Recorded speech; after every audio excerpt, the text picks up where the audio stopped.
The laughter hits me like shards of glass. It spreads through the ballroom, first as uncomfortable titters, then growing into full-throated cackles. 300 pairs of eyes are locked on me, watching for the crack in my composure, the telltale flinch that confirms I am indeed the joke my wife has just made me out to be. To 10 years with a man who's not even half the man my father is, Isabel says, her champagne flute catching the light from the crystal chandeliers overhead. She's wearing a Valentino gown, $14,700 plus tax, charged to my American Express last week. A leech in a rented suit. I maintain my smile, the one I've perfected over a decade of Mercer Hamilton family gatherings.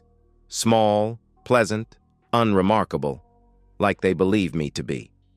My mother-in-law, Vivian, draped in pearls that could fund a small nation's economy, leans forward, unable to resist adding her venom to the mix. If Isabel hadn't married down, you'd still be begging for leftovers and attention. More laughter. A senator's wife to my right fails to hide her smirk behind her hand. The hedge fund manager across from me stares with the pity one reserves for stray animals. I simply nod, raise my own glass, and take a measured sip of Dom Perignon that suddenly tastes like battery acid. I say nothing. I've said nothing for 10 years. Tonight, that changes. 2 hours later, I stand in our daughter Sophia's bedroom watching her sleep. 7 years old and blissfully unaware of the tempest brewing. Her mother hadn't bothered to say goodnight, too busy networking with the chairman of Morgan Stanley in the hotel's cigar lounge. I brush a strand of hair from Sophia's forehead and press a kiss against her temple. "I love you," I whisper. "Everything I'm about to do is for you. Someday, you'll understand." I close her door quietly and walk to my study.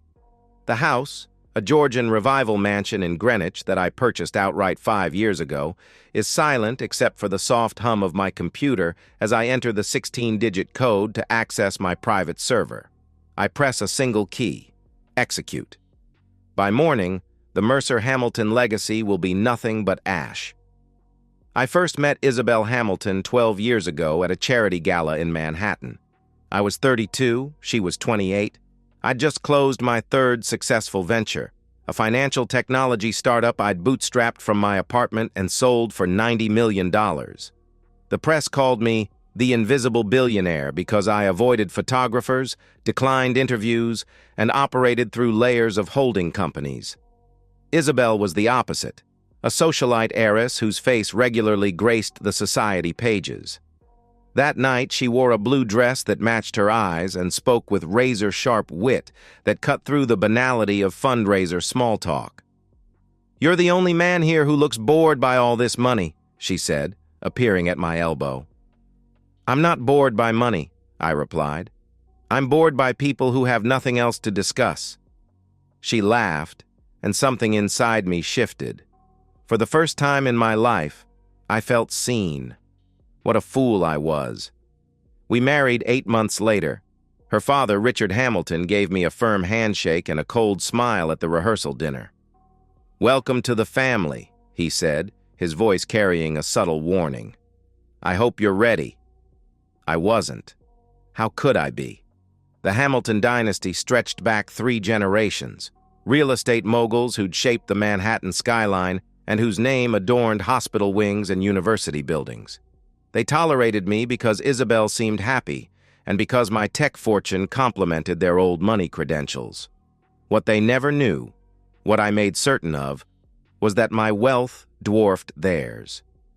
That while Richard Hamilton posed for Forbes and bragged about his empire at dinner parties, I was quietly amassing a fortune that made the Hamilton holdings look like pocket change. I kept this knowledge close, a card I never played, because Isabel seemed to love me, and I loved her beyond reason. The first 2 years were good. Sophia arrived, perfect and tiny, and I thought I'd finally found what I'd been building toward, a family, a legacy of my own. Then the Hamilton facade began to crack. I remember the exact moment I realized my marriage was a transaction. We were at the Hamilton summer compound in the Hamptons. Sophia was 3, playing in the sand while Isabel lounged with her college friends. I overheard her, voice loose from too many mimosas. God, it's like living with a walking calculator. No personality, just numbers and spreadsheets. But the money makes up for it. Her friends laughed. I froze, sandcastle mold in hand, as she continued. Mom says I should be grateful he's so uncomplicated. No affairs, no drama, just works and hands over the credit card. The perfect provider. And does he provide well? One friend asked, giggling. Well enough, Isabel replied. Though Dad says he's plateaued, tech bubble's going to burst someday, and then what? I finished the sandcastle with Sophia, praised her engineering skills, and walked back to the house. That night I began moving my assets.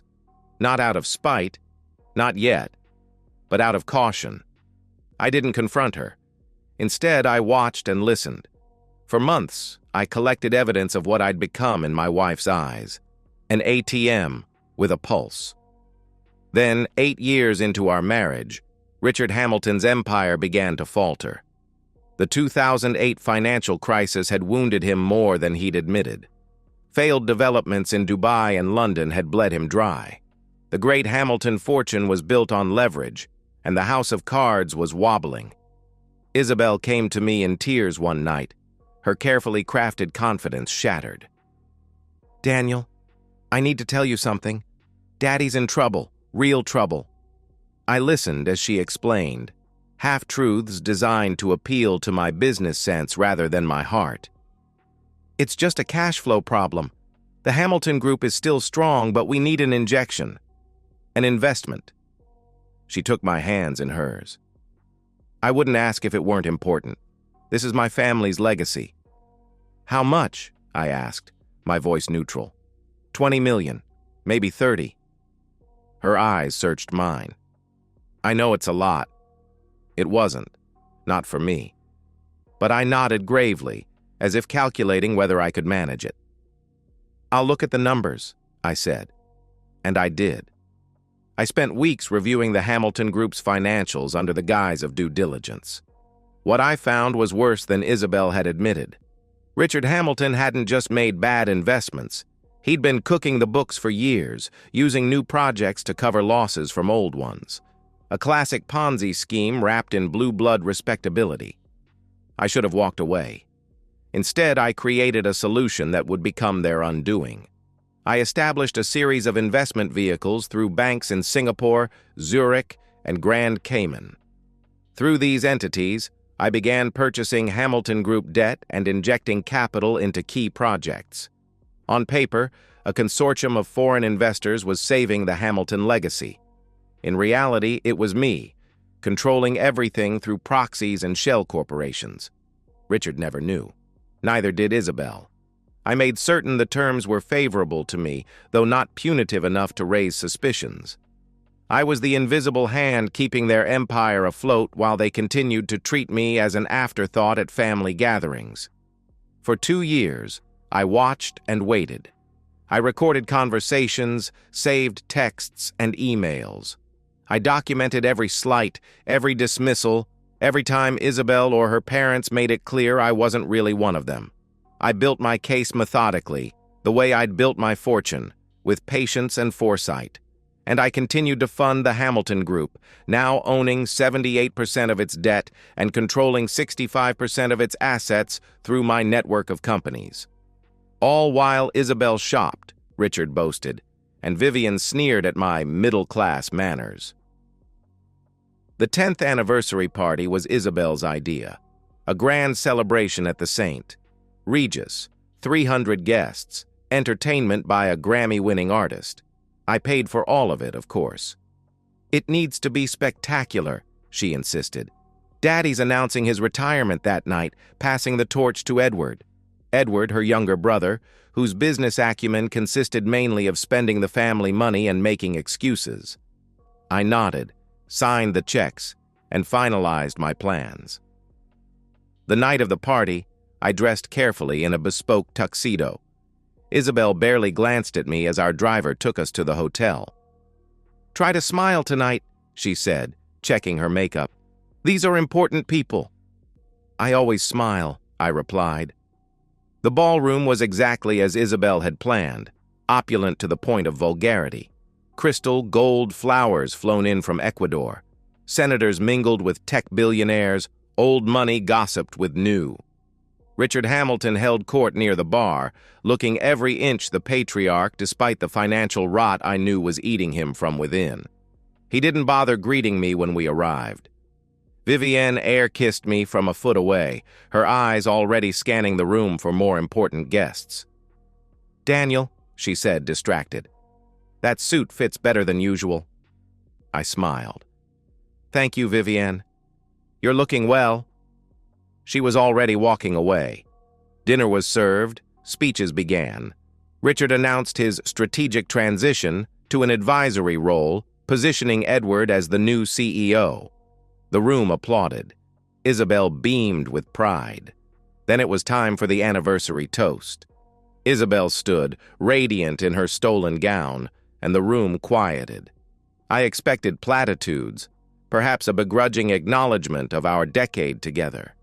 Instead, I got the truth.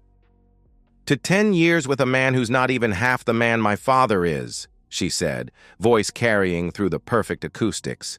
"A leech in a rented suit." The silence was brief before the laughter began. I felt eyes on me, pitying, amused, embarrassed. Vivienne leaned in with her addition about marrying down, twisting the knife. I sat perfectly still, smiling that same small smile. But inside, a door closed forever.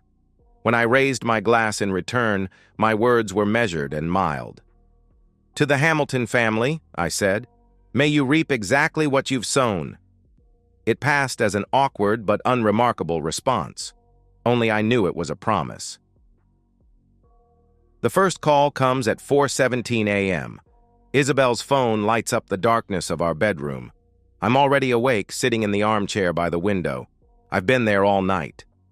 "What?" she mumbles, fumbling for the device. Then, more alert, "Edward?" Slow down. "What are you saying?" I watch her face transform as her brother explains the inexplicable. Major Hamilton Group investors have simultaneously withdrawn funding and dumped holdings. The stock is in free fall in pre-market trading.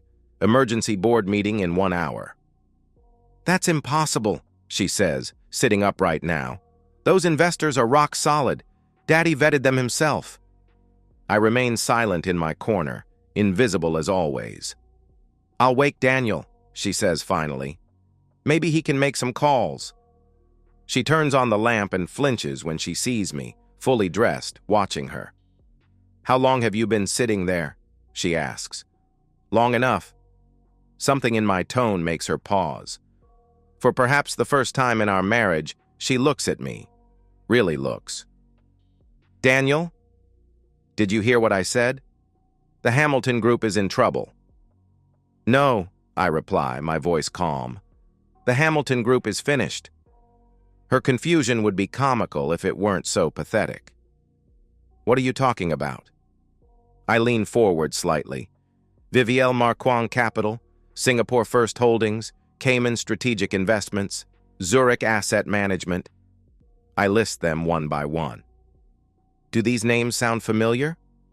She shakes her head slowly. "They should. They're the entities that have been keeping your father's Ponzi scheme afloat for the past 2 years. My father doesn't run a... Yes, he does. Has been for almost a decade.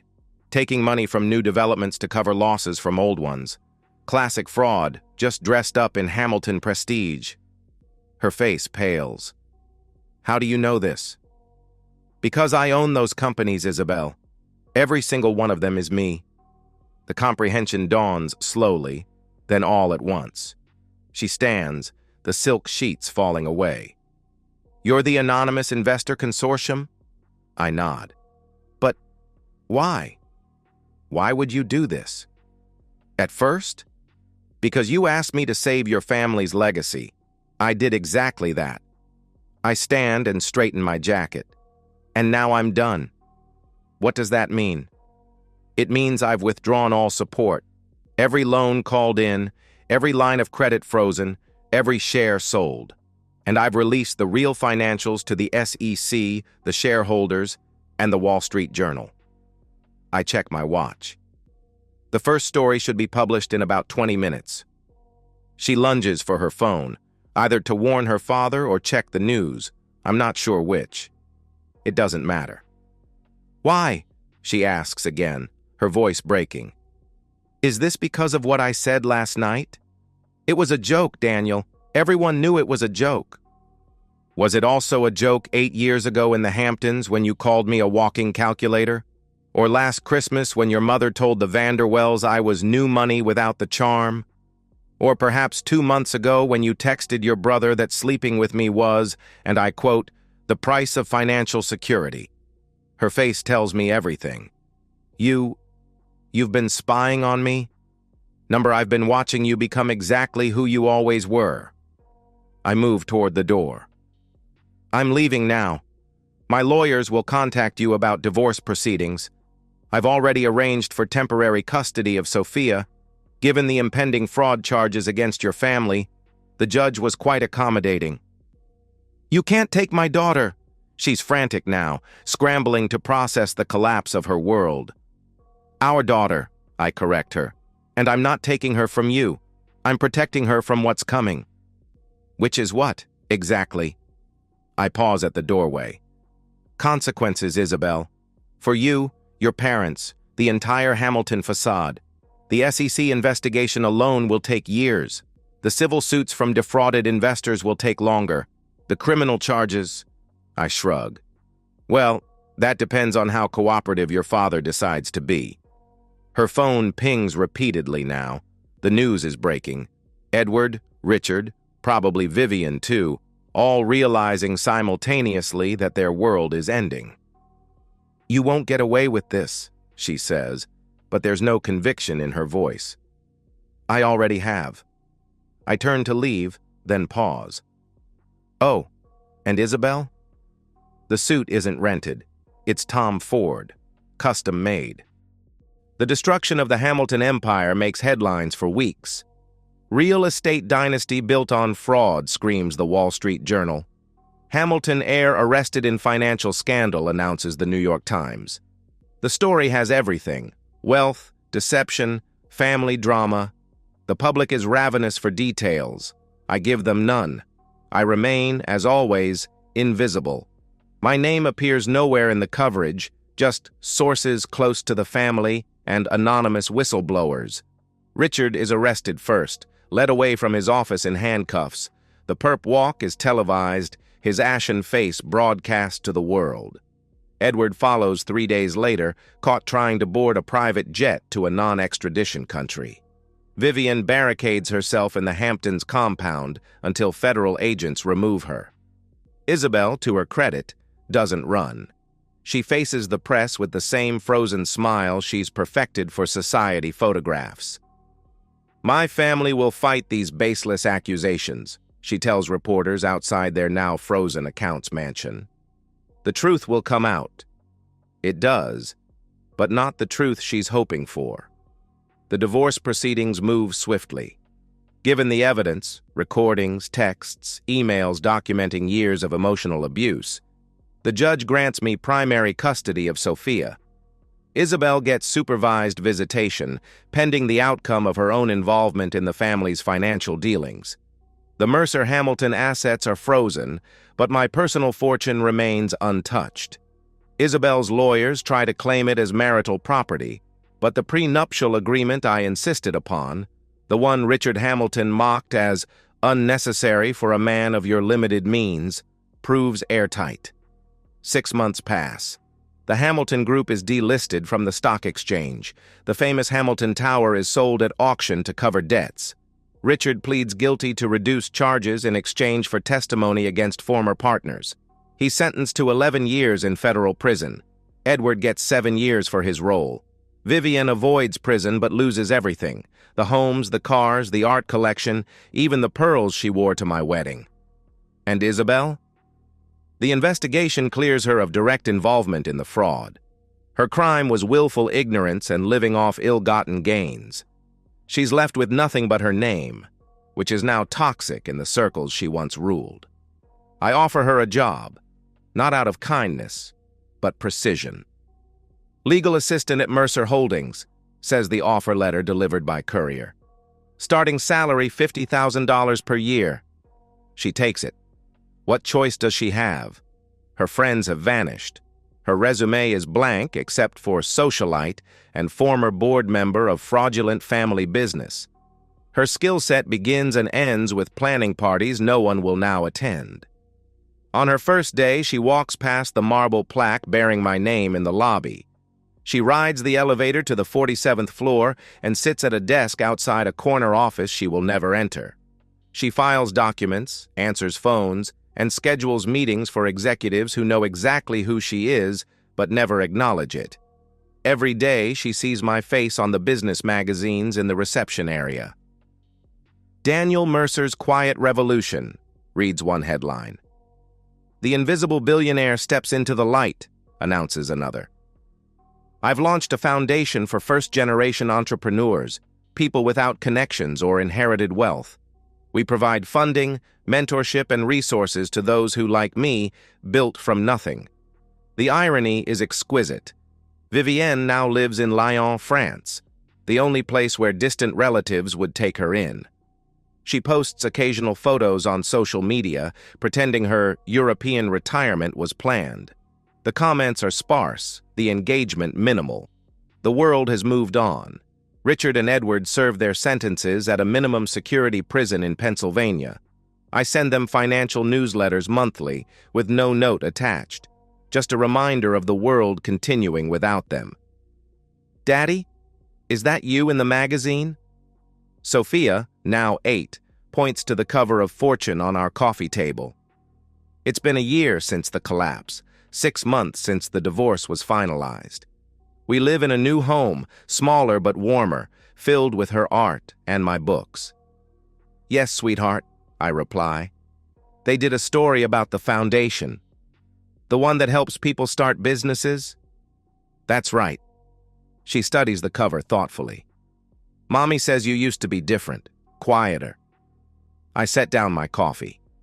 Sophia sees her mother every other weekend, carefully supervised visits that I neither encourage nor discourage. It's her right to know her mother, complicated as that relationship may be. I was quiet, I acknowledge. Sometimes being quiet helps you listen, and sometimes it helps you think. But you're not quiet anymore? I smile. A real smile. Not the practiced one I wore for a decade among the Hamiltons. Not when it matters. Not when there's something worth saying. She nods, accepting this with a child's simple wisdom. I like you better not quiet. Me too, sweetheart. Later that night, after Sophia is asleep, I stand at the window of my study and look out at the city. Somewhere across town, Isabel is in her rented one-bedroom apartment, perhaps drinking wine and wondering how it all went so wrong. She never understood that I wasn't a leech in a rented suit. I was a silent architect, building and destroying with equal precision. My phone rings, a board member with a question about tomorrow's meeting. As I answer, I catch my reflection in the glass. There's no trace of the man who stood silent through a decade of calculated humiliation. That man is gone, replaced by someone who finally spoke his truth. And when he did, worlds crumbled. Sometimes I hear whispers, at charity events, in boardrooms, even in the hallways of my own company. Wasn't he just the leech in Isabel Hamilton's stories? I never respond. I simply smile, because they have no idea who pulled the plug, and I have no intention of being silent again. And so, we've reached the end of today's story. Was it what you expected, or did it take a twist you didn't see coming? I'm curious to hear your thoughts. Share them in the comments below, and let's get a conversation going. If this story kept you hooked, make sure to hit that like button. And if you're new here or just haven't subscribed yet, now's the perfect time to join our community. I bring you fresh, captivating stories every day, so click that subscribe button and turn on notifications so you never miss out. Thanks for watching, and I'll see you in the next one.